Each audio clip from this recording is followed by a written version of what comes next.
Okay, so we are up to siman membet, and the first issue that we have here is switching from a tefillin shel yad to tefillin shel rosh. Let's just quickly see the Gemara, even though we saw it briefly last time, but let's just quickly go over it again. Okay, so the Gemara in Masechet Menachot says, again, as we said, there are a few differences between tefillin shel yad and tefillin shel rosh, but the main difference that we always keep stressing is that tefillin shel yad is all the parshiot are written on one cloth and they're all put into one box. And tefillin shel rosh, it's 4 separate parshiot placed into 4 different boxes. However, the Gemara says that אם אין לו תפילין של יד ויש לו שתי תפילין של ראש, right? Some mix up occurred, I don't know, somehow somebody ended up with no תפילין של יד and 2 pairs of תפילין של ראש, שתולה אור על אחת מהן ומניחה. In other words, it's easier actually to convert a תפילין של ראש to תפילין של יד. How? By if you put something to cover the tefillin shel rosh and make it as if it's all in one box, at least to the outside it will appear as if it's all one box, then that can work as a tefillin shel yad as well. However, the Gemara says that there's a problem with doing this. The Gemara asks, "V'hashelach Rab Chananya mishmei de Rabbi Yochanan, tefillin shel yad osin ota shel rosh, v'shel rosh ein osin ota shel yad, lifi she'ein moridin mikdusha chamura lekdusha kala."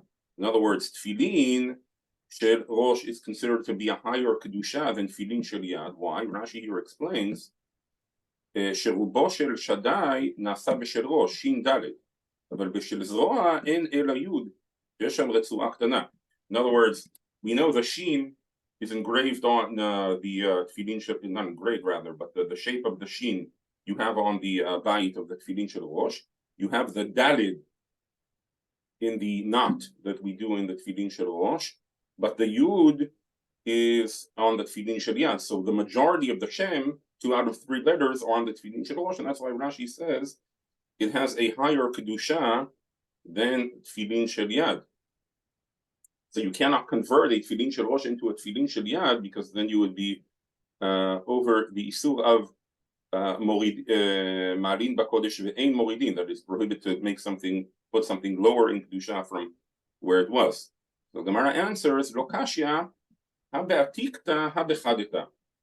Okay, here Rashi explains, atikta, שכבר נקשרו בראש, אסור להורידן ולעשות של יד. Okay, in other words, if it's an old pair of tefillin that somebody had already worn, then it already has the status of tefillin shel rosh, and then you cannot convert it into tefillin shel yad because you were lowering it in kedusha. But if it's new, in other words, new means that it was never worn by anybody, so therefore it doesn't yet have the kedusha of tefillin shel rosh. It only gets, even though it's prepared to be a tefillin shel rosh, it does not yet have that kedusha of tefillin shel rosh, and therefore you are able to lower it in kedusha. Okay, and then you can convert it to shel yad. So basically, the whole halacha that if I have 2 pairs of tefillin shel rosh that I can make one to a tefillin shel yad, it's only if it's a new pair of tefillin. So, for example, you went out, you bought a pair of tefillin, okay, it's brand new, never been worn before. You take it home, you're about to put it on shacharit, and you open it up, and gewalt, the seller accidentally put it for you 2 pairs of tefillin shel rosh. So since it's never been worn before, you don't have another pair of tefillin, you're stranded somewhere, who knows what, then you can convert the tefillin shel rosh, again, by covering it into a tefillin shel yad and wearing it as a tefillin shel yad. Okay, now the Gemara asks here, Uleman da'amar hazmana miltahi. Okay, according to the opinion that hazmana miltahi. Okay, so just to explain a little bit about this, because this is going to be a central question in the siman, this concept of hazmana miltahi. So just a little background on that. Hazmana miltahi, I have to add it to the source pages, but hazmana miltahi is a machloket between Abaye v'Rav and Masechet Sanhedrin. The primary case that they argued about is somebody who prepares tachrichim for a dead person. Okay, and the question is as follows: we know that the tachrichim of a met, they are asur behana. You cannot use them or derive benefit from them. But what happens if they haven't been placed on the met, on the dead person's body yet? They've just been haoreg beged lemet. It's just been sewn. So according to Abaye, hazmana miltahi. In other words, the hazmana, just the designation, already is a milta, is considered a thing. In other words, it already has the power to give the item the halachot of what it's designated for. So just by the fact that you designated for a met, that already makes it the halachot of tachichin. You cannot use it for other purposes. However, according to Rava, hazmana lav miltari. Okay, in other words, in the fact that I made it for a met does not yet give it the status of tachichin for a met, and it's only if it was actually worn by a met. Okay, according to Rava, hazmana lav miltari. Okay, that's the machloket Abaye the Rava, and then you see, and we'll see the Gemara there learns out that it applies to everything, not just the tachichim, but a whole range of things, including, as we see in this sugya, whether something would have the kedusha with tefillin shalosh. According to Abaye, if I've just made it for tefillin shalosh, even though I've never worn it as a tefillin shalosh, already it has the kedusha of tefillin shalosh, and therefore I will not be able to convert it into a tefillin shaliyah. According to Rava, hazmana lav miltari, and it's only if I actually wore it as tefillin shalosh it gets the status of tefillin shalosh. The hazmana itself, just the designation, does not give it that status. Okay, so the Gemara here asks, according to Abaye, hazmana miltari, already it has tefillin shalosh just by the fact that I designated. Even if it's brand new and I never worn it, it already has the kedusha of tefillin shalosh. So what would be the scenario where I convert it to tefillin shaliyah? The Gemara answers, "De'adni alayu mikara." In other words, that I made a tnai, as Rashi here says, mikara le'shaliyah tzarich lehem. In other words, I made a tnai that I would be able to use it for shaliyah if I will need it. Okay. Now this Gemara, as we'll see, is very important. Why? Because even though we paskin hazmana lav miltai, we paskin like Rava that hazmana lav miltai. Nevertheless, we'll see the poskim that they'll apply this concept of the atni alayu even for Rava. In other words, even according to Rava that hazmana lav miltai, atnai still would be relevant in a case where it wasn't just hazmana, but I actually wore it. So as we'll see, if let's say I actually wore it as a tefillin shalosh, but I made a tnai that I could use it for tefillin shaliyah, in that case I would also be able to convert it to tefillin shaliyah. Okay, let's see then the Rambam. Tefillah shel rosh, right? Tefillah is the singular of tefillin. תפילה של ראש אין עושים אותה של יד, ושל יד עושים אותה של ראש, לפי שאין מורידים מקדושה חמורה לקדושה קלה, so I could convert של יד ושל ראש but not the reverse, וכן רצועה של תפילה של ראש אין עושים אותה לתפילה של יד. In other words, according to the Rambam, okay, this doesn't appear explicitly in the Gemara. I think I saw in Rosh Hashiva's commentary, Yad Pshuta, he says he's not aware of where the Rambam took this from, but anyway, the Rambam says it, so we accept it. That it also applies to the Ritzuot of the Tefillin.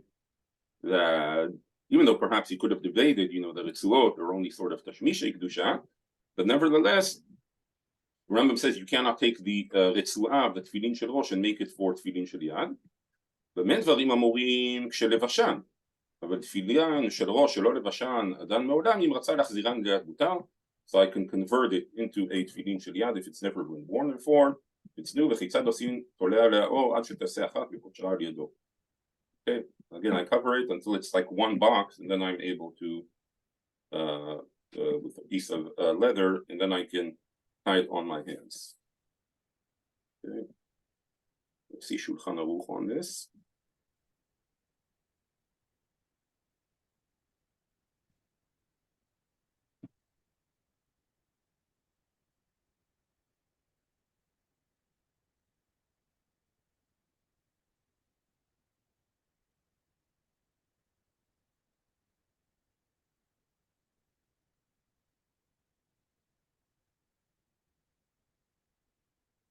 אז לי מחבר, אסור לשנות תפילין של ראש לעשותן של יד, cannot convert a תפילין של ראש to make it של יד, אפילו לקח רצועה מהם, ליתן בשל יד אסור, מפני שאין מורידים מקדושה חמורה לקדושה קלה. Okay, in other words, I even can't take a רצועה from a תפילין של ראש and put it on תפילין של יד, like the Rambam said, because that would again be lowering it, its קדושה, ושל ראש קדושתו חמורה שרובו של שדי בשל ראש. As Rashi said, the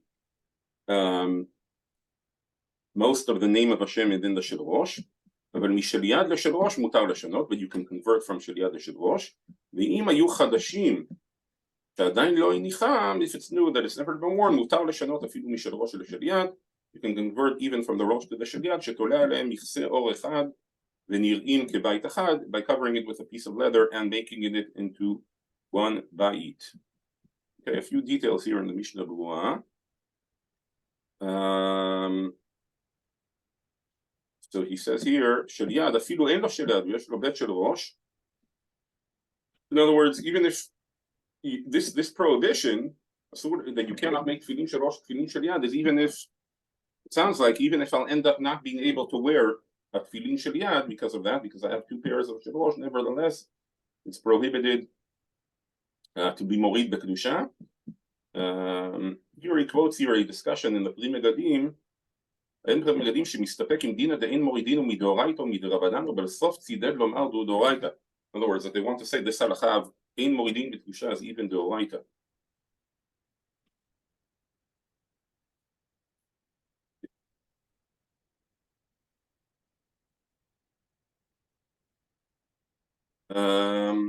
He says here also in סעיף קטן ב' ופשוט הוא הדין נרתיק המיוחד לשל ראש דגם הוא בכלל תשמיש קדושה כמו רצועה.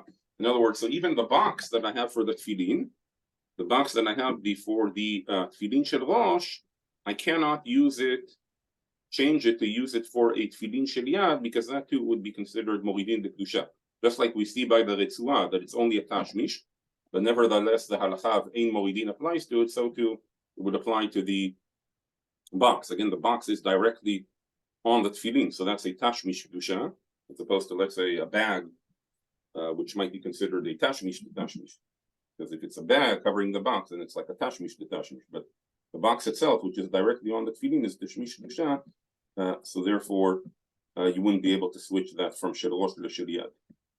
Okay, now here in Sif Katan Gimel, here in the Mishnah Berurah, this is from the Achronim, they came up with several chidushim that even within the Retzua itself, there are different levels of Kedusha. Okay, to me this is not so obvious, but let's see what they say. Okay, he says in Sif Katan Gimel, כתב המגן אברהם, אם נפסוקה רצועה של יד סמוך לקשר, אסור להפוך ראש האחר למעלה במקום שהוא חזק ולעשות בו הקשר של יד, והחתיכה שהיה בו הקשר יקשור אותה למטה, זו למטה, ומורידו מקדושתו כיוון שהיה בו קשר והיוד, ואתה יעשה בו כריכות האצבעות. In other words, what he's talking here is as follows. It's a bit hard for us to imagine, but you can think about people in the past. You know, it's probably quite expensive to get a new Retzuah tefillin.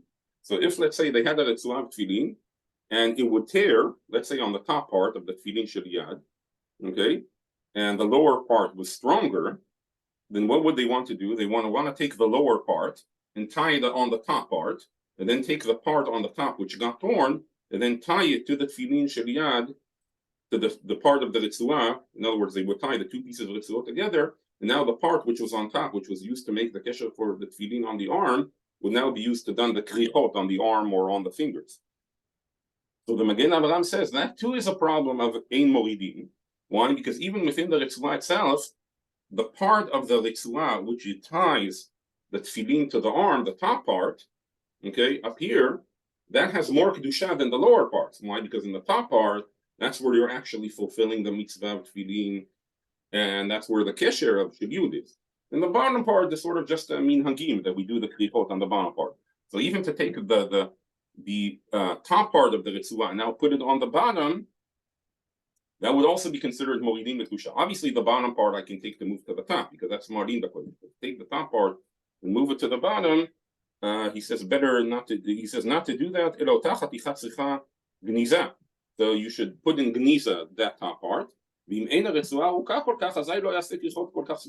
Now, if you'll say, well, now I'll have such a short Retzuah because you're telling me to put this part in gniza, and now I'll take the bottom part and put it on the top, but I won't have enough to do the krichot.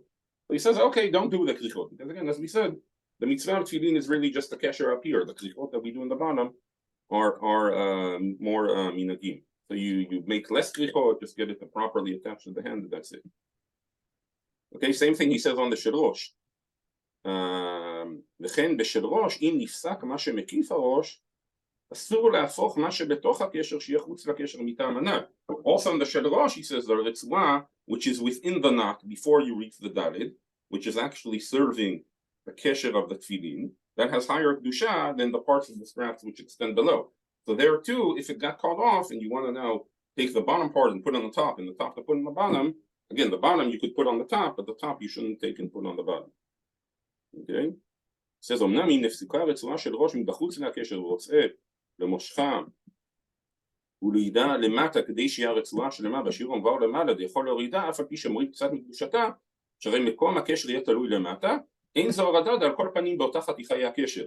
ויש אומרים וגם זה אינו נכון, דאיקה על כל פנים קצת הורדה בקדושה. In other words, the machloket here is, let's say it's not two pieces, it's one piece. Okay, it's not that it got cut off and now I have two pieces and now I'll take one and put on the bottom and one and put on top. Rather, it's all one piece, but I just want to reverse the piece, of the tzua. Okay, because one part is stronger, the other part is weaker, so I want to just switch the sides. So according to the first opinion, it's not considered horada b'kedusha because it's all one ritzua. It's not two ritzuot. And some say no, even the fact that it's one ritzua, but this part was before bakesher, this part is after bakesher, that's also considered a horada b'kedusha. So he says, יש להחמיר שלא להפוך כי אם בשעת הדחק שאין לו רצועה אחרת. He says, לכתחילה should be מחמיר, but in the case of need, if it's just one ritzua and I just want to flip the sides of it, to put the top part of the ritzua on the bottom and the bottom part of the top, then if you don't have any other ritzuot, then you can do it. Okay.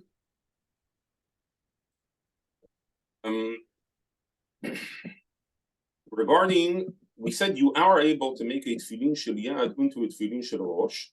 Okay, so how would you go about doing that? Again, to make a tefillin shel rosh into a tefillin shel yad, you cover it with a piece of leather.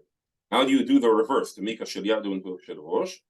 So he says, היינו שיעשה לארבעה בתים ויכניס כל פרשה בבית שלה, הוא הדין דמותר לקח הפרשויות ברצועות משל יד לשל ראש. Okay, so for shel rosh, obviously you would still need a bite of shel rosh with 4 different parashiyot, and then you can insert it. So to take the parashiyot from the rosh to the shel yad, or the ritzuot from the shel yad to the shel rosh, that you can do.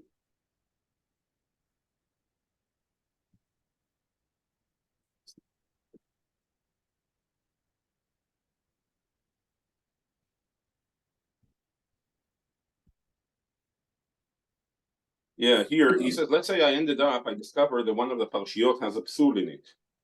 And then I want to take one of the other parashiyot to switch it from tefillin to tefillin. So he says, if it was a psul that was originally there, so let's say I made the parashiyot of tefillin shel rosh, then I discover that one of the parashiyot has a psul, and I want to take one of the parashiyot and put it in the tefillin shel yad. So he says, if it was a psul that was always there, so it never got the tefillin shel rosh, dusha tefillin shel rosh, because it was possible to begin with. If it's a psul that developed over on time, I would not be able to, because it had the tefillin shel rosh, only later on it became possible that parashiyah, therefore I would not be able to take up one of the parashiyot, put it in the lower tefillin shel yad, because that has lower kedusha.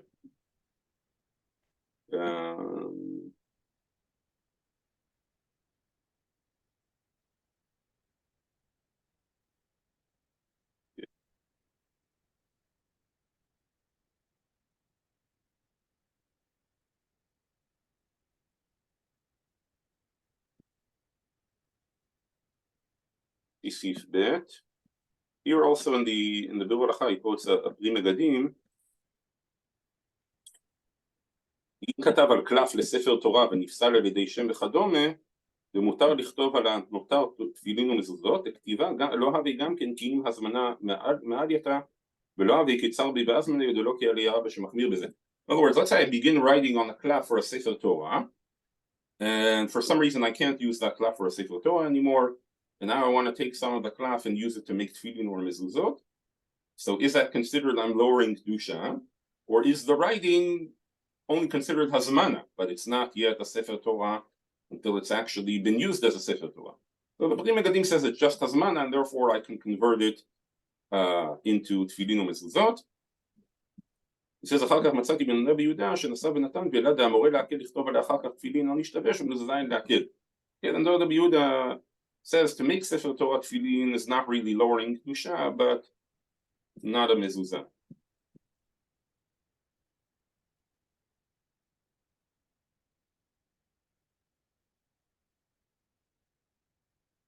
Okay, just to, we'll discuss this more next time, but just another point here in the Orach Chaim that that what we've said that Hazmana Lav Miltahi, okay, this is something to understand more, we'll have to see it next time, the Gemara. But when we say Hazmana Lav Miltahi, that only applies, it's a bit complicated, but when we say Hazmana Lav Miltahi, we're either talking about Tashmishei Kedusha, right? That Tashmishei Kedusha don't receive the Kedusha, or even if we're talking about the Kedusha itself, like the Tefillin, that it doesn't have the higher Kedusha of Tefillin Shalosh, that I cannot convert it into Tefillin Shel Yad. But Hazmana Miltahi for a basic level of Kedusha that I will not be able to convert it into a Chol. So the Tefillin themselves, even though we say Hazmana Lav Miltahi, it's still the Hazmana does give it a certain level of Kedusha that I will not be able to make it into a Davar Chol. So everything that we said that you can convert to Tefillin Shel Rosh from Tefillin Shel Yad is only because I'm still using it for something of Kedusha, but I will not be able to use it for a Davar Chol. But we'll discuss this more next time. Let's see seif bet quickly. אם ניתנה עליהם מתחילה, אפילו לבשם אדם יכולה לשנותם אפילו משל ראש לשל יד. Again, this is what we saw in the Gemara, that Atnai works. So even though the Gemara said it according to Abaye, that Hazmana Miltahi and Atnai works, the post can say it's true also for Rava, that even if I wore it, if I made Atnai that I'll be able to change it, then I can change it. Okay, so he says, here, מתחילה, בעת עשייתה של ראש, אפילו אם לא יתנה רק אם יצטרך לעשות ממנה של יד, שיעשה מהנה אתנאי, כל שכן אם הוא אומר שאינו עושה של ראש אלא לפי שעה דמהנה. Okay, now he says here, okay, he says here that when he said to make the t'nai בעת עשייה, in other words, the question is, when do you need to make the t'nai? Do you need to make the t'nai when I made it into a tefillin shel rosh, or do I need to make the t'nai only when I wear it as a tefillin shel rosh? Before you will tell me it's enough that I make the t'nai before I wear it, right? Because since we said Hazmana Lav Miltahi, only when I wear the tefillin shel rosh that gets the kedusha of tefillin shel rosh. So I just need to make the t'nai before I wear it. When the Orach Chaim tries to prove here that really I need to make a t'nai at the time when I'm doing the hazmana, the designation. Why? Because even according to Rava, that Hazmana Lav Miltahi, it just means that the designation on its own doesn't give it the kedusha, rather the designation plus the ma'aseh of wearing it. But it's sort of a combination effect. Once I designate it for the tefillin shel rosh and then I wear it, then it becomes tefillin shel rosh. If I want to make the t'nai, it's not enough to make it at the wearing stage, because the wearing is just sort of the makeh bepatish of the hazmana. So I need to make the t'nai earlier at the time when I do the hazmana, that I'm not even designated just to be a tefillin shel rosh, I'm allowing myself also to use it shel yad. Okay, he brings here a machloket achronim on this, but he wants to say that really I would need to make the t'nai not just before I wear it, but actually when I'm preparing it to be at tefillin shel rosh. At that point, I would need to make the t'nai. All right, any questions or comments? Okay, all right, very good. We'll see next time on Hazmana Milta as regards to Shmishei Kedusha, the tefillin bag, and all those things, which are probably the more common questions on. Thank you.